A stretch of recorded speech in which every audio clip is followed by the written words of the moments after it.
Chris Ndonye kindu cha Yesu hai we serious mwana we munana wa lakini yubu babikiwe aya yema yundo wesute kitomina nondo we ai ni okiemo no yue anyene no ye kotanukia ndo mameletia Chris Ndonye tukautanukia omeletia kitumineke ela wendie baya Kamba Festival udi uka perform we ilo perform badi siaku we ilo perform badi siaku kindu kicha Yesu ile ngisi yaku nisio we ilo perform lakini yuko ambia o perform wadi we kina ya ndumbule ni twese wadi wa kina ya ndumbule no shambikia wa monola ni wadi wakwa on top of ko perform wadi baya wadea kuikia on your YouTube channel. Now what is this?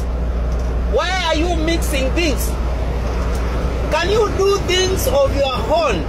Tafadhali ikasindu siaku kituminondo yu ela wa perform wadi wapa weki na yandu mbule na wao feed katika your YouTube channel. How will people view that song in my channel?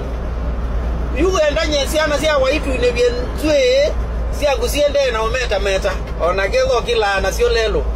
Tafadhali Chris Ndonye enda wadi perform sindu siaku inonye wa perform wadi wa masekete wadi wa kaewa lakini lazima inondo if they are okay it's good but as for me you should not perform my song in any event or any occasion. And if there are several performances that you have filmed or uploaded in your YouTube channel, please go and upload them because mungu gonna strike. It is ndonye we munyanya wa na tafadhali tusubiane.